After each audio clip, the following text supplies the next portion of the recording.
everybody. I am menu planning for my next guest, and I'm so excited for my next guest because it's been way too long since I had a proper catch up with her. So I am starting by opening a bottle of champagne. I'm celebrating. And with that, I'm going to serve to start. I just bought this the other day at a local shop near me, just this gorgeous piece of smoked salmon, like a fillet, not like lox, but a fillet that it's beautifully smoked. And then it has a little bit of jalapeno on top, which is delicious. I'm going to serve that with some creme fraiche and some cornichon and a little pumpernickel bread. And then since dinner is going to be pretty hearty, I'm going to do just a nice chilled crudité, like really yummy spring veggies, carrots, radishes, cucumbers. I love celery. I'm going to do that with a really rich, creamy French onion dip. And if we're going to have French onion dip, we have to have potato chips. So some really delicious, really crunchy, salty potato chips to go along with that, with our champagne. And it's going to be delightful. And then I think for the main dish, I'm going to go chicken pot pie. I think I haven't gone here yet. And my next guest has a lovely mix she has sort of American Midwestern roots, and she's also British. And so I feel like a savory pie would be kind of fun. So I'm going to do a savory chicken pot pie with a homemade pie crust, my grandmother's pie crust, with lots of nice spring veggies in there. So some fresh peas and some carrots and some pearl onions. And I'm going to serve that with a baby gem salad with just a little bit of like a creamy kind of green goddess dressing, but a light creamy one. And with that, I'm going to pour a Côte de Rhône. I think a Côte de Rhône and chicken is really nice. And then for dessert, I'm going to go a little Britishy, a little pavlova with fresh berries, because it's a little lighter. The dinner's pretty hearty. So I think I'm going to do a pavlova with fresh berries for dessert. Guys, I'm getting better, right? I'm remembering the desserts. For music, I'm feeling a little all over the place. My brain is actually a little all over the place. And I'm feeling like I'm going to do a little Nina Simone. I'm going to do a little St. Vincent. I'm going to do a little De La Soul. And I'm going to do a little like Sam Cooke. Could be the weirdest playlist ever, or could be the most brilliant. I'm not sure. You decide. Anyway, my next guest is lovely. She's hilarious. She is so talented. She is so creative, and I just love her mind. I love her heart, and I love her friendship. And I'm so happy to be back in touch with her after many, many years of not seeing each other. So I can't wait for you guys to get to know her. Let's dig in. Hello, everyone, and welcome to Eat My Words. I'm so excited for today's episode because I get to catch up with someone I haven't seen in a really, really, really long time. And if you guys are listeners, you know that my secret MO for doing this entire podcast is basically that reason, is that I get to make people sit and talk to me that I haven't seen in a long time. My guest today is someone whose work I have loved since I first saw it and got to know her years ago in London. She is an artist who has been working in her signature style of felt tip pens since the age of 3 and has actually made a successful career out of it. She has been commissioned by not too shabby brands such as Moët Chandon, Globetrotter, Nike, Topshop, Zac Posen, Kate Spade, Clinique, Habitat, and Missoni. She has illustrated for magazines such as British Vogue, Elle Decoration, Wallpaper, the Sunday Times Style Magazine, Elephant Magazine, the New York Times, T Magazine, Grazia China, Elle Girl Korea, ID Online, and The Guardian. Her work has appeared in amazing department stores and boutiques around the world, including Liberty's London, Brown's Focus in London, Shinsegae in South Korea, Colette in Paris, which I love, and Fashion Illustration Gallery at the Shop at Bluebird in both the Kings Road and Covent Garden London locations. Her work has been exhibited in numerous cities across the globe, including Athens, Tokyo, Milan, and New York. She's had solo shows at the Fashion and Textile Museum in London, the Lang Gallery in Newcastle, and at Art Repco in Zurich. Her work has been acquired by Soho House, the Groucho Club, and the House of Coco's London for their own art collections. She also wrote and illustrated the whimsical books, He Said, She Said, and I Told You So, both published by Paco Editions in the UK and Chronicle Books in the USA. I Should Have Said, which is another one, was published by Hardy Grant in the UK and Rizzoli in the USA. Not too shabby. Also, the Victoria and Albert commissioned her to illustrate their paper doll book, Fashion Mashup, published by Penguin Random House, as well as attaining several of her illustrations for the Victoria and Albert Museum Prints, Drawings, and Painting Collection. Big deal. Big deal. She is currently making artwork for a group summer show, which I'm so excited about, Belonging in London in June 2026. Her most recent collaborations have been with the British brands Marfa Stance and Manava Collection. She is also a sister. She is a daughter. She is a partner. She is a friend. And she once got a Christmas gift from Frank Oz. Daisy de Villeneuve, welcome to Eat My Words. Thank you so much. That's so funny. You've been doing your research. Yeah. I certainly have. Yeah, that was pretty cool. That Frank Oz letter that I stumbled across recently. I need to know, how did you get a Christmas gift from Frank Oz? My dad knew him, and I think they had a connection in America, and Frank Oz was coming to London, said to connect with my dad, and then they became friends. And I thought that the Christmas gift was going to be like Kermit or something, or like an actual Muppet, like Fozzie Bear. Because there are pictures of me. If you scroll through my Instagram, there's a really absurd Halloween costume where I'm wearing like a green hooded cape. People like say you look like an executor, and there's like a little Kermit. So I thought it was that. And my mom was like, "No, it was like a dress." I was like, "What you mean? I didn't get a Muppet?" You mean Frank Oz didn't give you like an actual Muppet? Maybe he did, but she said for that gift it was like a little dress. So sweet. Well, thank you, first of all, for joining me today, for sharing your precious time. I know you are living a very full and exciting life. Thank you. I'm so happy to see you again. I was so pleased that you asked me, by the way. Oh, I'm so happy.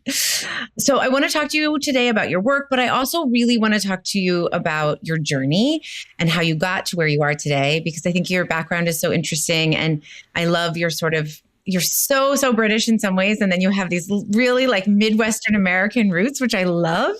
So yeah. I would just like to start off by asking, like, where would you say your journey began? So I was born in London in 1975. So my dad is English and my mother is American. She came over to London in the early 70s and she stayed. She was a model. So that's why she came over. She started off in New York, then Milan and Paris, and then came to London and then met my dad. And they divorced when I was about 8 or 9, but she loved it so much she stayed. And my dad lives in London and my mother lives in Kent.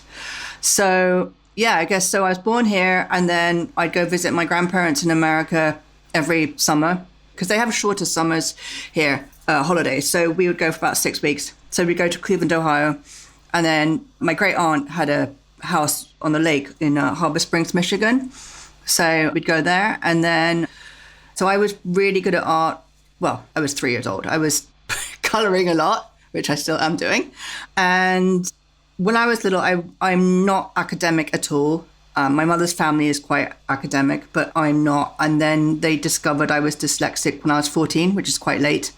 And so I was really bad at maths, really bad at languages, but good at art. And so I won lots of competitions. And I started looking at art schools when I was about 14 or 15. And I had the opportunity to study in New York. And one time when we were going to visit my grandparents, there was a delay getting to Cleveland. So we were in New York and we spent the day in New York and my mom took us to like the Whitney Museum of Art. She was really good at like taking us to like art museums when we were little. And so I just felt like this is where I want to be, where I want to study. And so I had friends of the family that were in the fashion industry and they would talk about Pratt Institute of Art and Parsons School of Design. And I applied to both. I got into both. But I thought Parsons was cooler because it was in Manhattan and Brooklyn wasn't like so cool back then. But I was like, maybe I should have gone to Pratt. I don't know. I was really happy that I went to Parsons. So I moved to New York when I was 19 and that was in 1994. And what did you study at Parsons? Okay, so I did foundation year and then I kind of thought I was going to do photography, but then I'm really not very technical at anything. And it was before digital camera, developing film. And I thought I had all these friends back in London that were going to Central St. Martin's or London College of Fashion, and they were making clothes. And I didn't necessarily want to be a fashion designer, but I thought it'd be cool to make clothes. And I was at Parsons School of Design, and that's like known for being a fashion school. So I switched majors at the last minute and decided to do fashion design. I did a year of fashion design, but I was terrible at printmaking and sewing. So I switched majors and I ended up getting a degree in fine art. So that's what happened. And then I ended up at their Paris campus. That really appealed to me too, because they have a campus in Paris. So I did 3 years in New York and 2 years in Paris. And can we just go back to you when you were a little kid? Was the artistic side of you fostered? Like, were your parents supportive of you doodling and drawing all day? Like, was that something that you thought like that could be a real job? I don't think I ever thought of it as a job. Like, I enjoyed doing it, and my parents were very supportive about it. Yeah. I would imagine because your dad's a photographer, right? Yeah. So my dad, your mom was a model, so she was in that world. yeah, I feel like he discovered and managed Twiggy in the 60s, and they were in a relationship for 10 years. And then, yeah, so my dad's done loads of things. He was a tailor at one point. He was a hairdresser. He was, a bouncer in a nightclub. He was an antiques dealer. He photographed the Grand Prix. I mean, in the past few years, he's 87 now, but he was really into birding, taking pictures of wildlife birds. But yeah, he also did fashion photography for a long time. and so they weren't sitting there saying you have to go get a law degree or you have to go be a doctor or you have to go do something else. So as my boyfriend says, he used to be, I don't know if I told you this, he was a postman for 20 years. So he's like, you've never had a normal job in your family. Like, no one's had a normal job, in my immediate family, that is. And I'm like, no, I don't know. I don't even know where to start, but yes. Yeah. Like, you've never had to like punch a clock anywhere. No, but I might start having to soon. In your retirement, you're going to have to take a job. Oh my goodness. So when you were little and you were struggling in school, but you figured out that you were an artist, did you have in your mind like what having it all would look like, or what a grown-up successful life would look like to you? Did you have a picture back then? No, I don't think it was something that I thought about at all. No.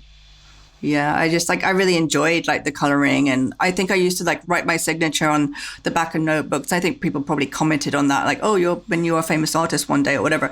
But I don't think I really saw what the future was going to hold. I knew that I wanted to go to art school and live in New York. That was something I definitely knew, and I really wanted to live in Paris.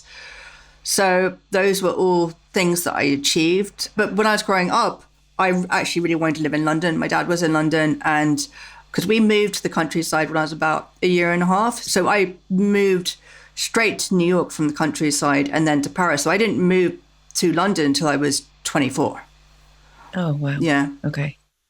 So speaking of having to get a job, you have actually like made a living as an artist. So you're clearly have a little bit of a business side, if not a big bit of the business side. How do those two things live in you? And like, where do you work from? Do you work from your artist side first and then your business side? Or do you work from your business side first and then make the art? Can you talk to me a little bit about that? I think definitely the artist side, because I feel like the past 10 years have changed so much for me as far as, social media and Photoshop. Like, I never, I think we did a semester of Photoshop in art school. Like, I retrained like during lockdown over Zoom. And that's a whole other story.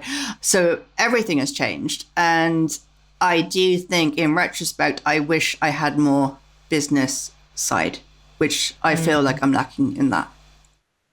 I mean, I think it's very hard. I think there are very few, we talk about this on this podcast a lot, actually. There are very few true creatives, true artists that like can do both really well, because it's like two different parts of your brain. Yeah. And it is hard. How do you manage the uncertainty of life as an artist? Like the not having the job to go to every day and to figuring out the next project or the next commission or the next, like, how do you keep yourself steady when it's sort of uncertain? I mean, the past few years have been not as stable as before, because in the old days, there was always something a bit more regular and the budget was bigger. And the past few years, like, no one has any budget. And so before, I didn't really worry as I do now, because something would always appear on the horizon. So I could do those little jobs, like, do the Sunday Times Style magazine for £200 or whatever it was, because something else would appear soon down the pipeline. And then, the past few years, it's like, this is where the getting a proper job comes in. It's like, people say to me, like, what would you do? And I'm like, I really honestly don't know what I would do. Like, I am a creative person. There's lots of things that I'm quite interested in, like maybe being a creative consultant for someone, but I don't know. That's something I'm stuck at and curious to explore, like, what else could I do? And what is your creative process like when you're working on creating your art? Where do you start? What do you do? So I've always worked from home, and that would also save money on studio. But I think I would just get chatting to people in the studio and drink too many cups of tea and get no work done. So I don't have a television. I'm very conscientious. I can work to a brief and a deadline. And I actually listen to podcasts in the background when I'm doing my work, which I think is really fun because it means that I'm learning something at the same time. Yeah. Podcasts have really helped me. Yeah, it helps me focus too, actually. And we were just talking, we had Rajin Lee, who's this incredible ceramicist, on a couple months ago. And she was saying that she has ADHD. And so when she goes into her studio, she sort of spirals a little bit. And then she used to do audiobooks, but now she does podcasts. And the minute she puts her headphones on with a podcast on, it helps her focus. It does something and helps her focus on actually creating the work instead of sort of swirling a little bit. Yeah. So you're very disciplined about creating your work. Yeah. And do you have any sort of rituals or routines or how do you ensure that you protect your creative spirit and stay in your sort of artistic flow? How do you do that? Or is it just your whole life is that way? I think my whole life is this way. Yeah. Yeah. I mean, I'm constantly intrigued by things. I have quite a busy social life. So I go to private view. So I'm going to go to private view tonight. I went to one last night. So I like meeting new people. I like going to museums. I like traveling. So there's always something to inspire me. And when you don't have a commission or you don't have a project or you don't have a brief to be working to, are you still sitting down at your drawing table and doing it again? I'm not people say, oh, do you sketch every day? I don't do that, but I do make scrapbooks. I've got some fun scrapbooks. Or I do just personal work for me that I may use later down the line or be inspired by. If I do get a brief, I will, use that idea to kick off inspiration for me. And where did the ideas for your books come from? I love your books. Do you have them, by the way? I have them. Okay, good, because I will send them to you if you don't. So, okay, the books, He Said, She Said, that came out in 2001. And I did about 14, 15 pages for my senior show in Paris because I have really bad artist block as well. So I came up with this idea of typewriter text and these drawings on scratchy drawings because my style has changed so much over the years. I did these drawings and they were sort of about boy-girl relationships, but they don't have to be. And it was called He Said, She Said. And it would be about we have the language now, but fuck boy. I don't know if I'm allowed to say that, but you're allowed to say whatever you want. So, which is good about these days because we didn't have that language back then, ghosting or gaslighting or love bombing. And those were the things that were happening to me when I was, in my early 20s. And I made this artwork and I showed it for my senior show. And one of my teachers said something along the lines of, I was disappointed in your thesis, or dissertation, whatever it's called, but I'd love to buy some of your work. and then when I moved back to London that summer, I just felt it'd be really cool to do a book. So I proposed it to some people and I got some a rejection letter that I've just found, but a nice rejection letter. And then about a year later, I had a friend who was working in a boutique in Notting Hill. And she said, why don't you show that work from your art school? I was hesitant about it, but I did. And two guys called the company as Poco Editions, book publishers, came and they commissioned me to do He Said, She Said. So I made more artwork, especially for that. And so after He Said, She Said, Topshop saw the book and they commissioned me to do the shoeboxes in the same style. I did another book after that called I Told You So about bitchy girls. And that was in 2003. And then I did a line for them, Days to Villeneuve for Topshop around that time. And then I did a show at the Fashion Textile Museum 2004, which Topshop sponsored. And then I think after that, I got a website maybe. And then people were just approaching me. So that's kind of how it all started. That's how it kicked off. Wow. I feel like I've gone off on a tangent. Have I even stuck to the original question? Yeah. No, it's all good. Yeah. I guess I didn't realize that you did the books right out of school. Yeah. Well, it was about a year later. Yeah. Yeah. Because I graduated in 99 and then I met those guys December 2000. And then the book didn't come out 2001. Are there any more books on the horizon for you? I feel like there should be, because I should have said came out in 2015, and I don't use any of that current language that we have now. And so I feel like maybe that's something to explore, you know? Maybe this is what's supposed to be happening next. Yeah. Maybe you're not supposed to get a job with a punch card yet. Exactly. Maybe the next book is supposed to happen. Exactly. Yeah. Speaking of which, like, how do you decide what you're going to do next? Is it, if someone's not calling, like, do you sit and like you make work and you're like, okay, should I pitch a show, or do you like pitch a book, or sort of how do you decide to like where to focus your energy? I have pitched ideas to people. If I know someone that works at a PR and they know someone, I've pitched ideas and I've had good responses. That's how I got the I Should Have Said book, because I hadn't done a book in ages and I wanted to do a book. Yeah, I mean, there's so much to tell you in the backstory of that.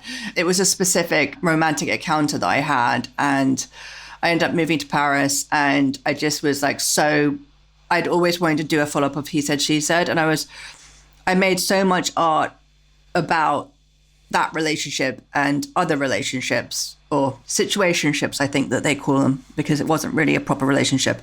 And so that was just me making the artwork and then presenting it to someone. But in the meantime, people said you need to get a literary agent. And because Poco had approached me, I had never had a literary agent before. So I just kept asking around, and it took about a year to find someone, and then it would take another year to publish the book. So I have a lot of time, if there's nothing really happening, I would just approach people myself. Yeah. Is that hard to do as an artist? I feel like it's harder as I've got older. I was just talking about this with someone yesterday. I was just saying how when I was younger, I can't say I had no fear, because I had fear for sure, but I just didn't overthink it. I would ask for things. I would pitch myself for jobs. I would put myself in situations that were opportunities, and I just didn't double think it. I didn't overthink it. And now it's like, I don't know what it is. Is it like our egos, or is it our like old brains? I don't know. What is it that makes us like afraid now? More afraid. I know. I don't know. So I'm still pitching ideas to people. I make it like a PDF and I send it to people if I think it suits their brand. And I like reread the email and I ask my boyfriend if it sounds okay. And I do like spell check and, all that. And I remember years ago, I went to a party. So you probably know that my sister and I used to go out to a lot of parties in London.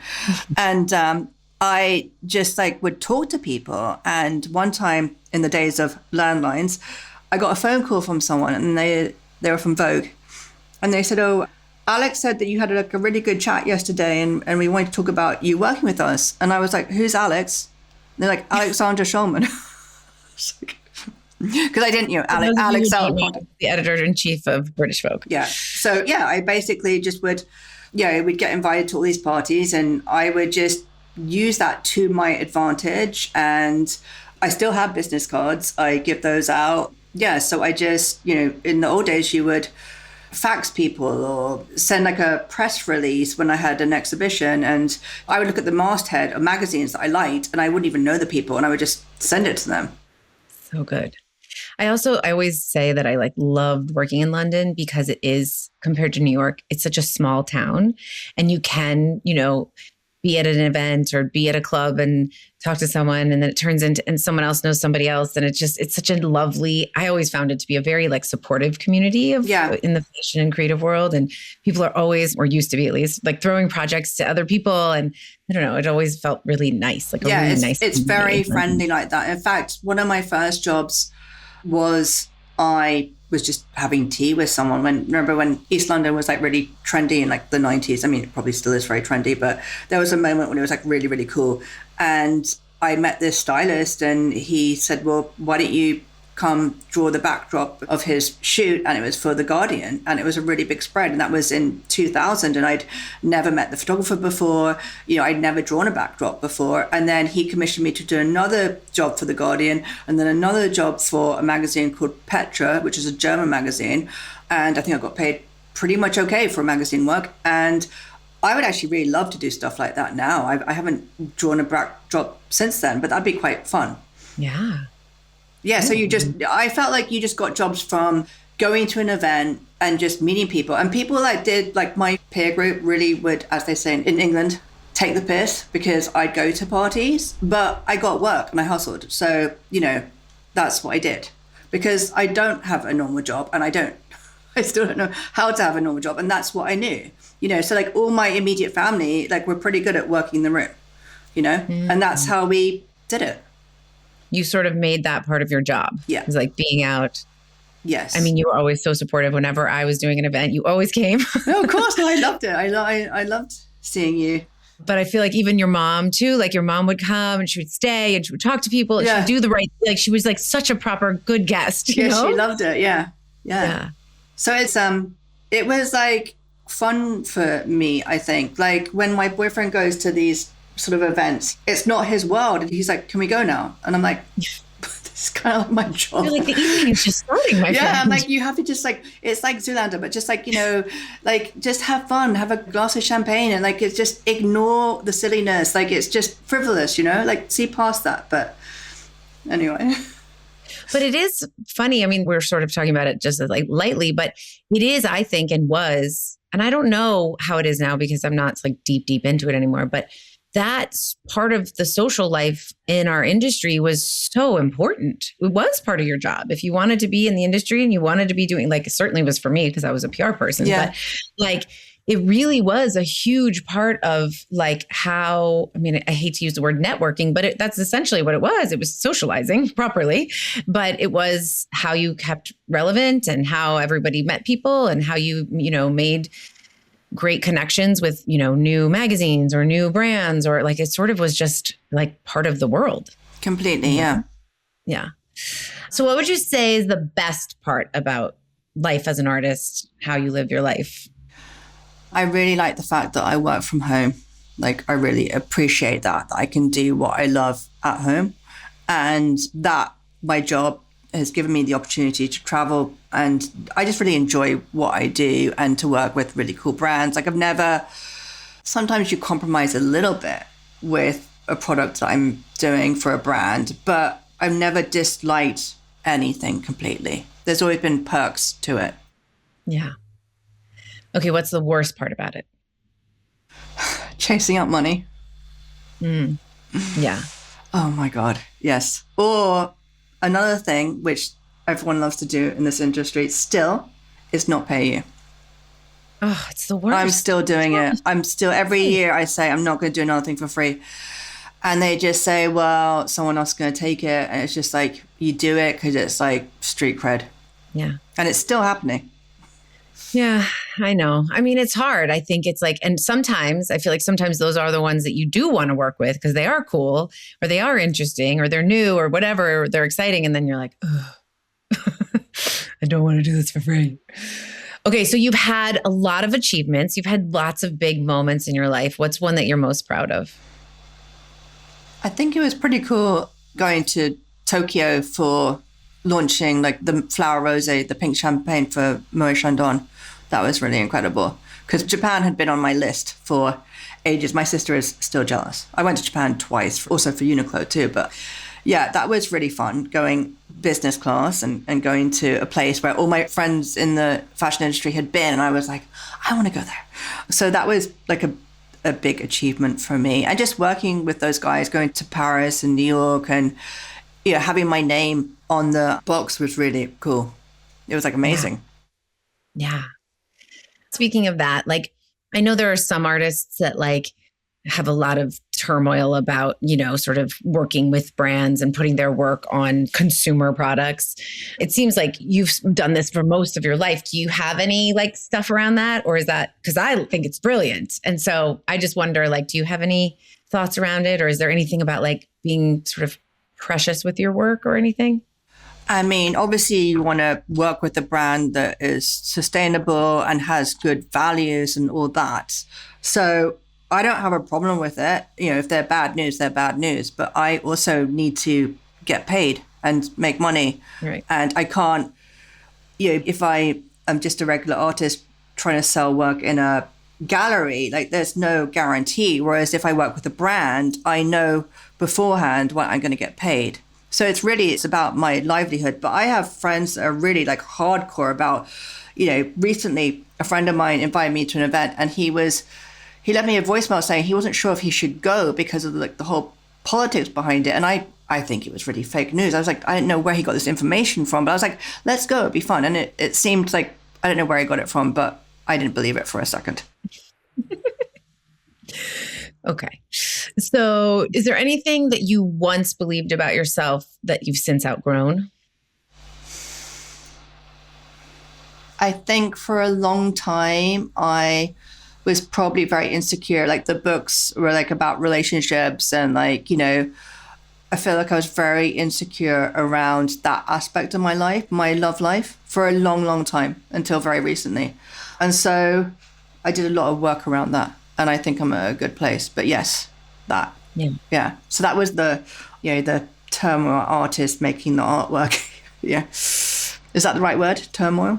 Tortured artist? I don't know. I wasn't. I'm not really tortured, but yeah. Yeah. You were working through some stuff. Exactly. I was. Yeah. Is there anything that you've said no to that you wish you said yes to?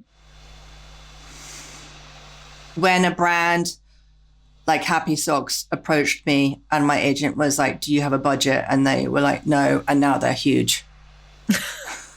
I still haven't done socks. So yes, there are brands. Sock companies, you listening? She's never done socks. We're ready for a licensing agreement here, people. Yeah. So there are a couple brands that are now quite big that did approach me back in the day when they had no money, but it was my agent that turned it down, not me. But I am trying to make a living. So as we know, I can't do everything for free. But yes, it would have been nice to do Happy Socks. Yeah. So this question, I feel like it seems like you sort of intertwine them, but do you feel like you have to balance like personal life and work, or is it all kind of one thing? Yes, I do think I have to balance it a bit. Like, yeah, especially like going to the events with my boyfriend and him like wanting to get out of there. It's like, I kind of have to do this like for work, and maybe they might be sort of a friend as well. Like, yes, it's hard to pinpoint, but it's, yeah, you know what I mean? I think you know what I mean. Yeah, exactly. That's the right word. A dance. Perfect word. Yes. Do you ever just completely take a day off and like don't work? And like, what would you do if you had just a full day off of nothing? Well, I try and go to the gym a lot because I do spin at the gym. So like I have a schedule because, I work from home. I like to have a schedule of some sort. Taking a complete day off, I might go to the countryside, go to the seaside and just do something like walk around. That's what I've been doing a lot recently. Yeah. Get into nature a little bit. Yeah. Just like, I think it's really good for my brain just to like completely like get out of here. Because I am in London, and just like go somewhere else and just, see the seaside or walk in nature or do something like that. Lovely. So I feel strongly about people doing so, particularly women. What are you dreaming about these days? You dreaming about anything exciting? I think for me, like my friends are really important. So it's just like keeping up with my friends, and people have busy schedules, and I don't have any children, but my friends do. And so it's just finding the time to like hop on a Zoom call or actually see someone in real life, because I feel like after COVID, like I feel like everything completely changed, and people see my pictures on Instagram and think like, oh, well, they've seen me, but they haven't really seen me in real life. So that's something that like really bothers me, and I want to connect more with people. So that's something I hope for. You sort of feel like you get your fix because you see somebody's life through Instagram, but you don't get the in person. Yeah. And you don't really know what's really happening with that person, because you could post a picture where like, it's like a picture of me on my birthday or something, but like they don't know what's going on. They don't know like what's happening in my personal life. And it really needs to see someone in person, because I don't think I can say all that stuff in a text message or an email. It has to be like proper conversation, or I think seeing someone is obviously better, but it's just for me, it's taking that time to connect with my friends. Yeah. Do you like to cook? I do. So I actually was very intimidated by cooking. Both my parents are great cooks. My sister's a great cook. And it wasn't really till I saw my sister like pregnant, which must have been like 10 or 11 years ago. And I went to her house and she was like barefoot and pregnant. It was like Martha Stewart. I was like, wow, this is unbelievable. Like she can do this. I was like, maybe I can do this too. So I did a lot of cooking during lockdown. In fact, my sister gifted me, do you know, Masterclass? Yeah. The show. So you could like gift it for someone for free. She told me to start on Alice Waters. So I started with that and then Ottolenghi. And so, yeah, I actually do like cooking now. I don't have the big fear that I had before. Because before I would just have tea parties because I also love tea. But now I love dinner parties. It's one of my favorite things ever. And I like just the idea of connecting people and, you know, hosting dinners. And I like writing out like the plus mods, like who's going to sit next to who and just the whole thing. I love it so much. It's like my favorite thing ever. Mine too. It's like my religion. Yeah, it's no, like, I've listened to your podcast. I know. I'm like, oh my God. When you describe the food, I'm like, oh, I want to be there. I wish we could have more in-person ones. I know. You have to come to London. I know I do. I'm like very overdue for a trip. Do you have any plans? Not both these past 2 springs I've been trying to come and then I missed it both times. And so I think I have to stop trying to come in the spring and just come whenever I can. Exactly. But my kids love London. So I have to always bring them because they get mad if I come without, and we have lots of friends there. So they get mad if I try to come without them. And I don't, I used to have to come for work all the time. Yeah. I don't have to do it anymore. So until we have a in real life Eat My Words event in the UK, which we will have to have, maybe we need to focus on more British guests so that we can force ourselves to have an event there. Well, I could connect you to some people if you want. Oh, I would love that. Yes, please. Okay, so now we're at the very silly time of the lightning round of questions. A lot of these are food related, so this is a good segue. Not all of them are, but don't overthink it because I know you're very thoughtful. What is your favorite comfort food? I love like a Sunday roast, like going to the pub and just having like beef and like Yorkshire pudding and potatoes and gravy and red wine. So my mom, she's American, so she never made Yorkshire puddings. That wasn't really, she did like a Sunday dinner with chicken, but she never made a Sunday roast. But that's probably like my favorite. It's a really big thing here. The pub Sunday roast. Yeah. Proper. So good. What was your first paid job? What was the first time you ever exchanged work for money? I think it was The Guardian when I did the backdrop. Oh, wow. Really? But I don't remember how much for. It wouldn't have been big bucks or anything. Doesn't matter. Yeah. But I think that must have been the first time. What is something you are really good at? I'm good at connecting people. Oh. I think. Yeah. I love it. I love it so much. What is something you're really bad at? Languages and maths. So yeah, I struggled living in Paris with the language. Yeah. Did you speak French before you went? No, I mean, I did French at school and then I took lessons when I was there and it's hard. So I've lived in Paris twice. I went to Parsons Paris there and then I moved back to Paris for 3 years at the end of January 2012 to like around spring 2015.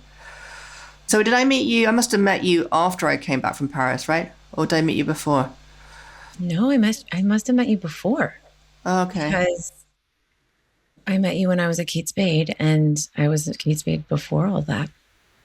Yeah, I left in 2014. I left in 2014. Okay. That was probably first. Yeah. Yeah, it must be because I was still living in Paris then, yeah. And that was hard without speaking French. Yeah. I mean, everyone said get a French boyfriend, so I did. I had 2, not at the same time. I know it was Paris. But yeah, I mean, I struggled with the language. That was kind of like the main reason why I left. I lived in the Marais. It was so beautiful. It was like, Paris is amazing. But I just got fed up of like having to phone a friend to get a plumber, and like, or whatever it was. And it's like, it was time to come home. Yeah, it is hard. Okay, what is your favorite word? Discombobulate. Oh, I love that word. It's a word that my dad says, and I just think it's so funny.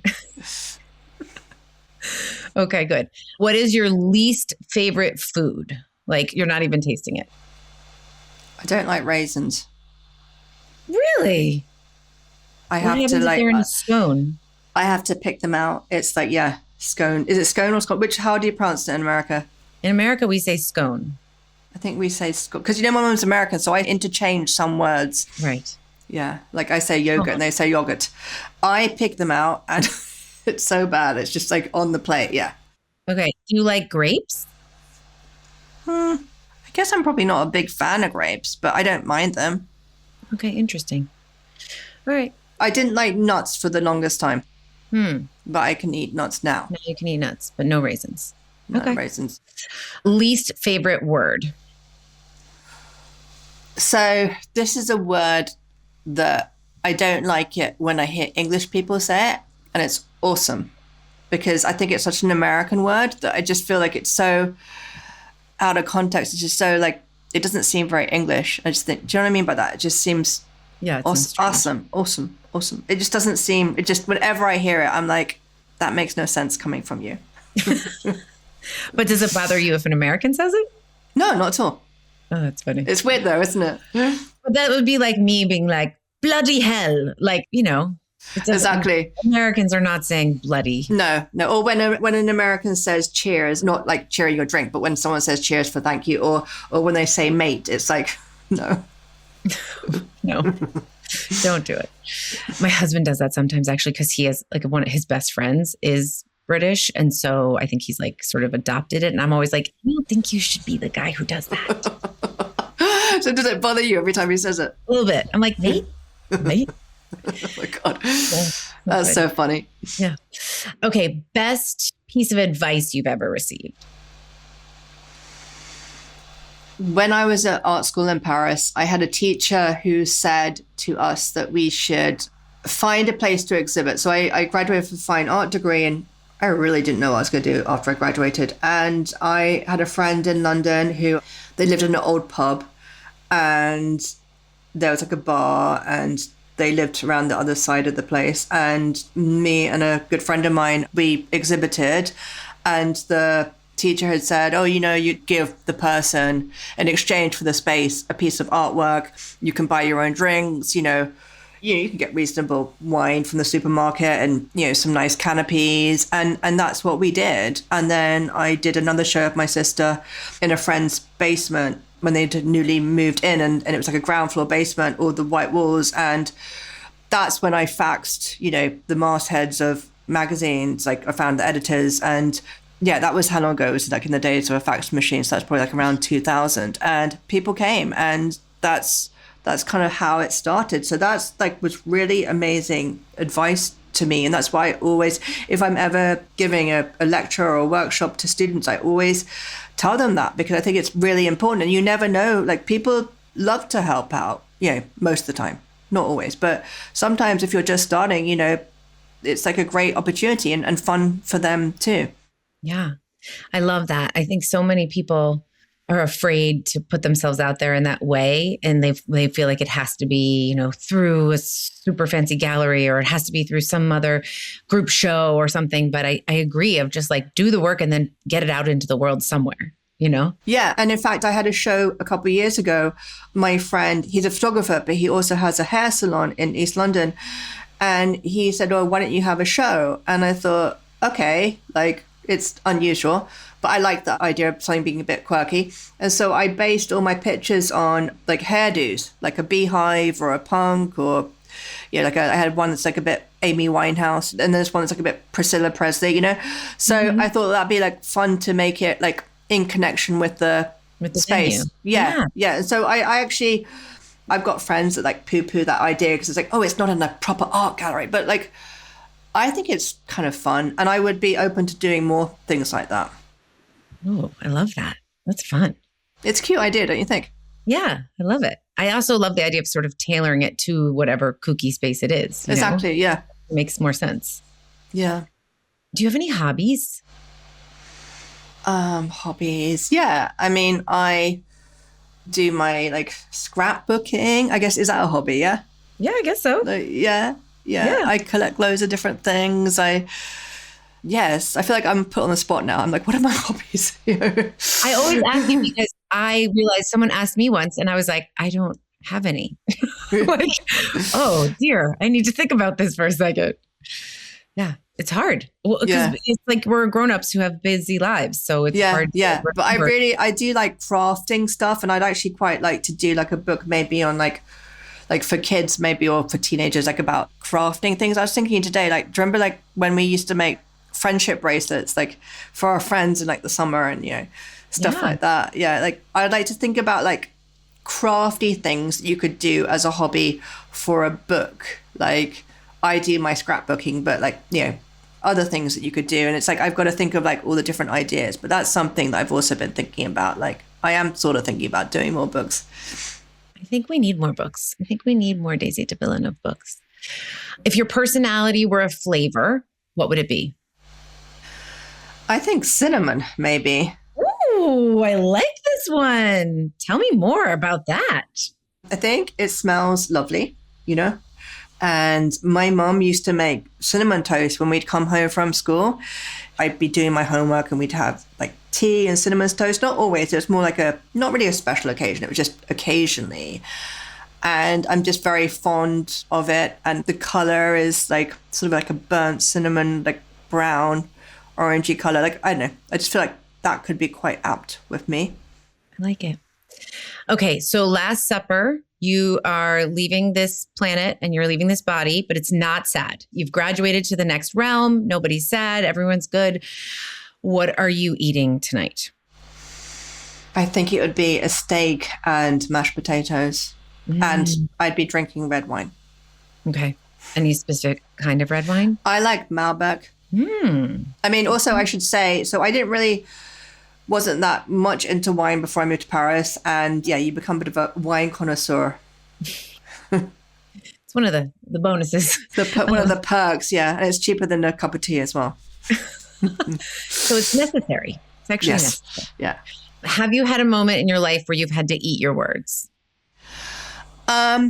Yes. And that has been, I have always, for the longest time, said I would never do online dating. and that's how I've met my current boyfriend. Oh, you caved in. Yeah. It worked. I refused. I would actually say I refuse. Yeah. I'm not alone. I feel like, especially for women our age, like you're not alone. There's a lot of, I always say like, God forbid anything ever happens with my husband and I, like, I'm going to be a lonely woman because I am not getting online. But I guess never say never, right? You never know. Yeah, well, I tried everything. I thought, well, of course I'll meet someone because I'm social. I've met people in the past at weddings, at private views. And then during sort of that in-between lockdown time when you could see people, I went to a singles dinner. I went on my first ever blind date. I did virtual dating on Zoom.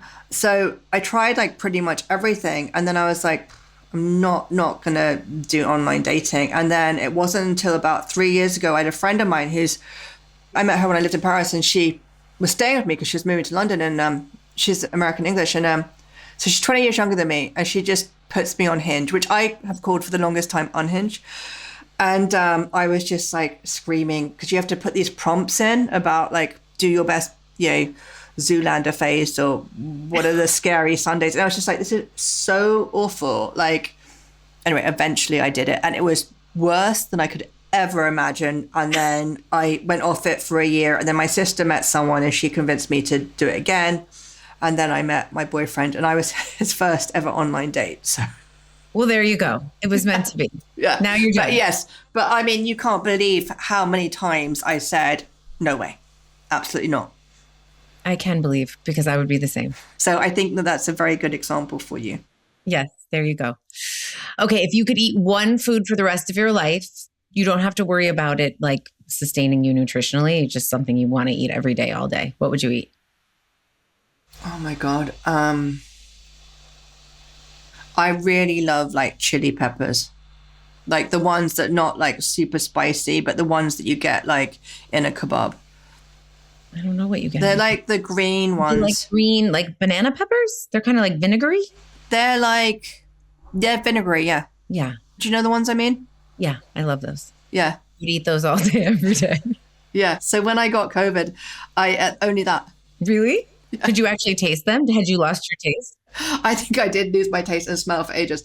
But I was like, it wasn't until a friend of mine was like, she'd lost. I was like, that was like a weird sense that I didn't like really pick up on for ages. But yeah, it took a long time to get back. But I don't know if I could taste it. I just was like craving it. So, and I absolutely like my boyfriend bought me some last week and he's like, I got you these and they're in a special brine and like, they were like a Greek kind. But yeah, they're my favorite thing. Okay.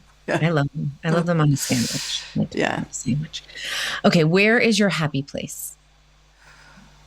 Paris, probably. Even though you can't speak to anyone. Which is maybe better because I like being Maybe a bit that's why anonymous. it's your happy place. Yeah. Love Paris. What did you have for dinner last night? What did I have for dinner last night? Oh, I made a salad niçoise. Oh, lovely. Chic. Yeah, that's like my thing that I'm really like. I go through stages of like wanting to eat something. Like sometimes it would be like risotto, sometimes it'd be like roasted peppers. So at the moment, it's salad niçoise. Delicious. Do you do hard-boiled eggs in yours? Yeah. Yeah. Okay. What do you wear when you feel like you need to take on the world? Like a big opening or like a date or a big meeting with a brand or like when you need to feel powerful, what do you wear? I would definitely probably wear a dress and like I think they call it like a statement jacket, like a cool jacket that has like something interesting on that maybe people might comment on. But I would have worn like kitten heels or high heels in the past. But for the past few years, I've been wearing, they call them trainers here, sneakers. I get Adidas in different colors. So I have a range of different colors to wear with a dress to complement it. So like I'll have I've got these Farm Rio. Do you know that brand, Farm Rio? Dresses, like quite long. And so I'll wear those like with some bright turquoise Adidas. Cute. Yeah, something like that. Yeah. Love it. What is the most memorable meal you've ever had? Well, there's probably been loads, but I remember being in Paris and my sort of home away from home. My mother has a very good friend, American friend that lives in Paris that was a model in the 70s, and she stayed. And she always says she's a terrible cook, but she's not. And she makes something called cookie Saint Jack. And I just always loved going to her house, and like occasionally she'd make that, and like it was a real treat for me. So it's like kind of like scallops. Yeah. Yeah. Love it. So what is your go-to coping mechanism on a bad day? Shit's going sideways. You're having artist block. You're mad at your boyfriend. Your toilet overflowed. I don't know. Things are going wrong. What do you do? Open a bottle of wine. Don't know. No matter what time? Well, I have lived in Paris. I don't know. I leave the house, go for a walk, phone a friend. Yeah, I feel like that's kind of like every day something's going. I feel like there's always something going wrong. There's like the toilet doesn't work, or like there's a mouse in the house, or like the printer's broken. I've got like a really big, presentation to send. That's like the worst for me. It's just like technology. Yeah. Yes. Yeah.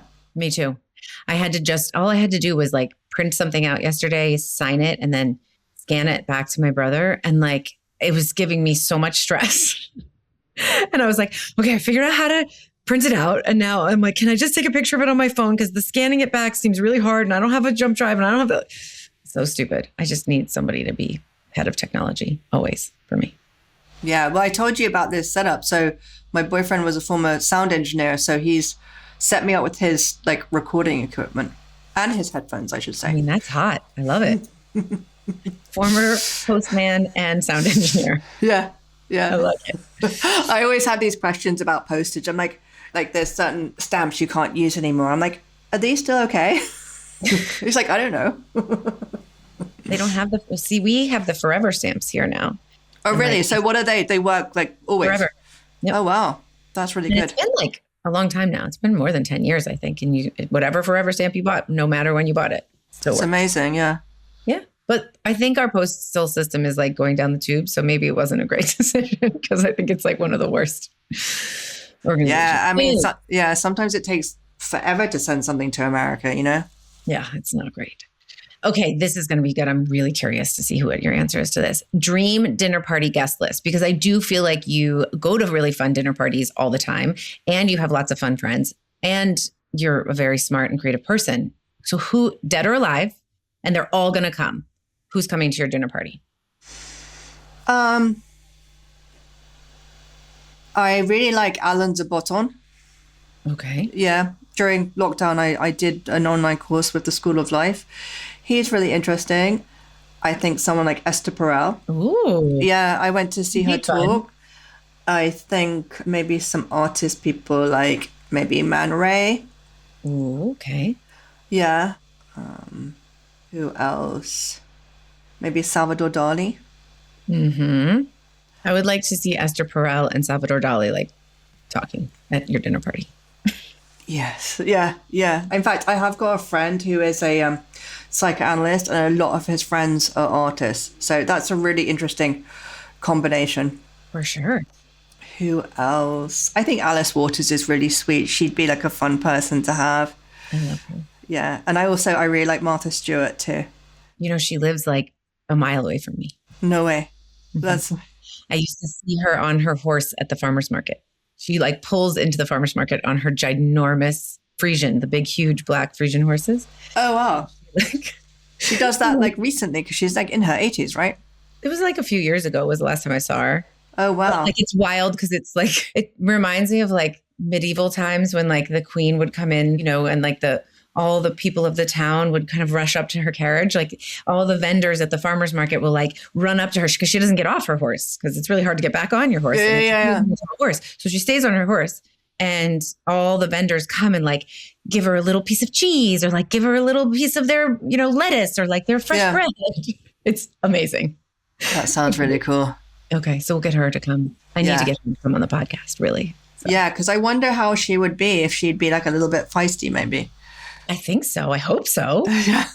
I hope she'd be feisty. She's actually incredibly supportive of like local businesses around here, which is really, really nice. That's good. So I'm going to see if she'll come on.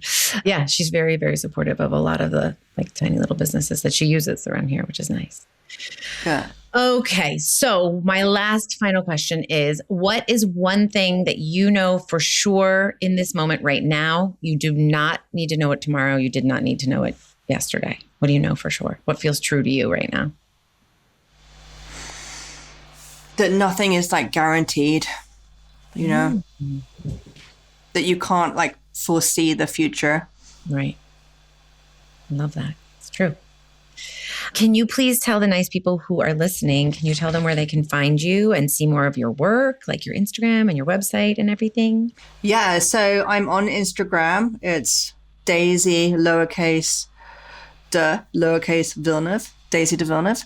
And I have got a website, which is daisydevilleneuve.com, which is currently being updated. So I'll be having a new website soon. Fine. And I'm on LinkedIn.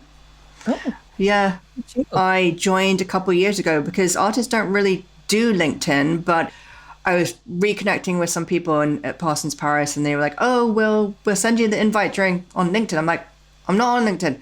And then I had all these business cards made, and I thought, oh, I'm going to get there. And they're going to all be like, we'll follow you on LinkedIn. And I'll be like, I'm not on it. So I signed up to LinkedIn, and it's kind of reminds me a bit of Facebook. I was on Facebook years ago and, you know, connecting with people, you know, that I used to work with. So that's been quite fun. That's fun.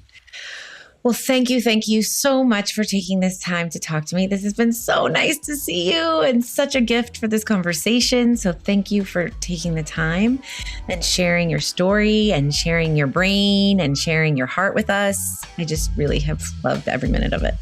Thank you. I feel like I could talk to you for like so much longer, and I really like wish I could see you in real life as well. I could have talked to her for 17 more hours. I feel like we barely scratched the surface. I hope you guys enjoyed that conversation as much as I did.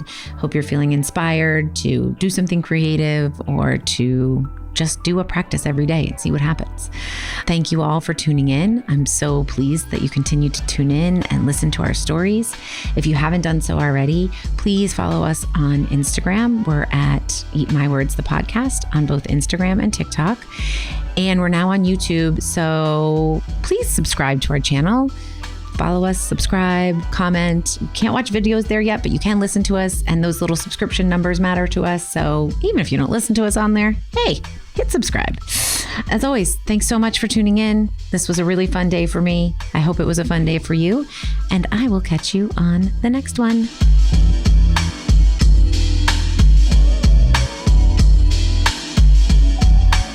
This Eat My Words podcast was created, produced, and directed by me, Johanna Almstead.